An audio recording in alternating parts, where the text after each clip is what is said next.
നമസ്കാരം, ഞാൻ രമേഷ് ഗോപാൽ, തനിമ സ്പെഷ്യൽ ന്യൂസ്. മാർച്ച് 13 നടക്കുന്ന ആറ്റുകാൽ പൊങ്കാലയ്ക്ക് വേണ്ടിയുള്ള സജ്ജീകരണങ്ങൾ എല്ലാം റെഡിയാണെന്ന് ആറ്റുകാൽ ട്രസ്റ്റ് ഭാരവാഹികൾ ഇന്ന് നടന്ന പത്രസമ്മേളനത്തിൽ പറഞ്ഞു. സർക്കാർ ഏർപ്പെടുത്തിയിട്ടുള്ള ഡിപ്പാർട്ട്മെന്റുകളുടെ സംവിധാനങ്ങൾ എല്ലാം വളരെ സജീവമായി തന്നെ പ്രവർത്തിക്കുകയാണ്. പോലീസിന്റെ ഭാഗത്തു നിന്നും നല്ല സഹകരണം കിട്ടുന്നുമുണ്ട്. പൊങ്കാലയിടുന്നതിനായി കഴിഞ്ഞ വർഷത്തേക്കാൾ കൂടുതൽ സ്ഥലം ഈ വർഷം ഒരുക്കിയിട്ടുള്ളതായും ഭാരവാഹികൾ പറഞ്ഞു. അതുപോലെ തന്നെ പാർക്കിങ്ങിനായി ഭക്തജനങ്ങൾക്കും മീഡിയക്കാർക്കും കൂടുതൽ സ്ഥലങ്ങൾ സജ്ജീകരിച്ചിട്ടുള്ളതായും മീഡിയക്കാർക്ക് വേണ്ടി പ്രത്യേക സ്ഥലം ഒരുക്കിയിട്ടുള്ളതായും ഇതുവരെയുള്ള സഹകരണങ്ങൾക്ക് പ്രത്യേകിച്ച് നന്ദി പറയുന്നതായും പ്രസിഡന്റും സെക്രട്ടറിയും പറഞ്ഞു. പൊങ്കാല അടുപ്പിൽ തീ പകരുന്ന സമയത്തുള്ള വീഡിയോ കിട്ടുന്നില്ല എന്ന് മാധ്യമപ്രവർത്തകർ പരാതി പറഞ്ഞതിന്റെ അടിസ്ഥാനത്തിൽ വീഡിയോ കിട്ടുന്നതിനുള്ള സംവിധാനങ്ങൾ ചെയ്യാമെന്നും സെക്രട്ടറി പറഞ്ഞു. ആറ്റുകാൽ ഉത്സവത്തിന്റെ സെക്യൂരിറ്റികളുടെ ഭാഗത്തു നിന്നും മാധ്യമപ്രവർത്തകർക്ക് നേരെ ഉണ്ടായിട്ടുള്ള മോശമായ ഇടപെടലിന് ക്ഷമ ചോദിക്കുന്നതായി മീഡിയ ചാർജുകാരും പറഞ്ഞു. നമുക്ക് ഏവർക്കും അറിയാം, ആറ്റുകാൽ ഭഗവതി ക്ഷേത്രത്തിന്റെ 2025 പൊങ്കാല മഹോത്സവം 5-ാം തീയതി രാവിലെ 10-നുള്ള മുഹൂർത്തത്തിൽ കാപ്പുകെട്ടി കുടിയിരുത്തി ആരംഭിച്ചു കഴിഞ്ഞു. ഇനി അതിന്റെ കൂടെ തന്നെ 7-ാം തീയതി രാവിലെ കുത്തിയോട്ടപ്പാലന്മാരുടെ വ്രതവും ആരംഭിച്ചു കഴിഞ്ഞു. ഇനി നമ്മളെല്ലാവരും കാത്തിരിക്കുന്നത് 14-ാം തീയതിയുള്ള 13-ാം തീയതി ഉള്ള പൊങ്കാല മഹോത്സവം അടുപ്പുവെട്ട് ചടങ്ങിലേക്കാണ്. ഇനി എല്ലാവരുടെയും ശ്രദ്ധ പോകുന്നത് രാവിലെ 10:15 മുഹൂർത്തത്തിലാണ് ആ ചടങ്ങ് നടക്കുന്നത്. ഉച്ചയ്ക്ക് 1:15 പൊങ്കാല നിവേദ്യം നടത്തുന്നതാണ്. ക്ഷേത്ര ട്രസ്റ്റ് കഴിഞ്ഞ ഒക്ടോബർ മാസം മുതൽ തന്നെ ഇതിന്റെ പ്രവർത്തനങ്ങൾ ട്രസ്റ്റ് ബോർഡ് മെമ്പേഴ്സും പല രീതിയിലുള്ള കമ്മിറ്റികൾ കൂടി പ്രവർത്തനങ്ങൾ നടത്തിക്കൊണ്ടിരിക്കുകയാണ്. അതിന്റെ എല്ലാം ഒരു പൂർണ്ണതയിലേക്ക് ഇപ്പൊ എത്തിയിട്ടുണ്ട്. ആ വിവരങ്ങൾ സുഹൃത്തുക്കളെ എല്ലാവരെയും അറിയിക്കുക എന്നുള്ളതാണ് നമ്മുടെ ലക്ഷ്യം. 14 രാവിലെ 10:15 പൊങ്കാല അടുപ്പ് കൂട്ടുന്നതും 1:15 നിവേദ്യവുമാണ്. വൈകുന്നേരം 7:15 കുത്തിയോട്ട 7:45 കുത്തിയോട്ട കുട്ടികളുടെ ചുവരിൽ കുത്ത് നടത്തും. 11:15 നമ്മള് പുറത്തിരുന്ന് നടത്താനാണ് ഉദ്ദേശിച്ചിട്ടുള്ളത്.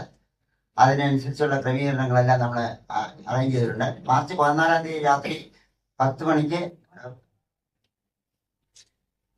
കാപ്പഴിച്ച് കുടിയിറക്കുന്നതും രാത്രി 1 മണിക്ക് കുടിതീർപ്പണത്തോടുകൂടി 2025 പൊങ്കാലോത്സവം അവസാനിക്കുന്നതുമാണ്. കഴിഞ്ഞു ഓവിവാന്റെയും അതുപോലെയുള്ള ഇപ്രാവശ്യവും ബുദ്ധിമുട്ടില്ലാതെ നിങ്ങൾക്ക് അമ്മയുടെ പൊങ്കാല മഹോത്സവം വളരെ നന്നായിട്ട് എടുക്കാനുള്ള സൗകര്യം ഞങ്ങളുടെ ഭാഗത്തു നിന്ന് വളരെ നല്ല രീതിയിൽ ചെയ്യുന്നുണ്ട്. അതുപോലെ ഈ മീഡിയ പാസ് ഇന്നിപ്പോ ഇവിടെ വിതരണം ചെയ്യും. അതുപോലെ OV വാനിന്റെ രജിസ്ട്രേഷന്റെ കഴിയുമെങ്കിൽ ഇന്ന് തന്നെ ഇവിടെ വാനിന്റെ നമ്പറും ഒക്കെ കൊടുത്തിട്ട് പോയാൽ പ്രയോജനകരമായിരിക്കും. ഇവിടെ എത്തി ഈ 5 ദിവസം ഇപ്പൊ ഇന്ന് 6-ാം ഉത്സവ ദിവസമായി. അപ്പൊ ഇതുവരെയുള്ള എല്ലാ കവറേജും വളരെ നന്നായിട്ട് പത്രത്തിലായാലും എല്ലാം വളരെ നന്നായിട്ട് വരുന്നുണ്ട്. അപ്പൊ അതിന് പ്രത്യേകം നന്ദിയുണ്ട്. ഉത്സവമായിട്ട് ബന്ധപ്പെട്ട എല്ലാ ക്രമീകരണങ്ങളും ഇതുവരെ ഉള്ളതെല്ലാം നല്ല രീതിയിൽ നടന്നു പോവുകയാണ്.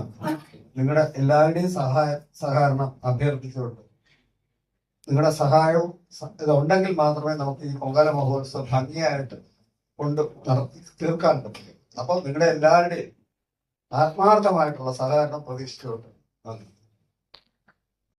എല്ലാ പത്ര ദൃശ്യ ശ്രവ്യ മാധ്യമ പ്രവർത്തകർക്കും പ്രസ് ബോർഡ് അംഗങ്ങൾക്കും നമസ്കാരം. ഇപ്പൊ ചെയർമാൻ സൂചിപ്പിച്ച ഈ OV വാനിന്റെ കാര്യത്തിൽ ഞാൻ ഒരു കാര്യം കൂടെ സൂചിപ്പിക്കാനുണ്ട്.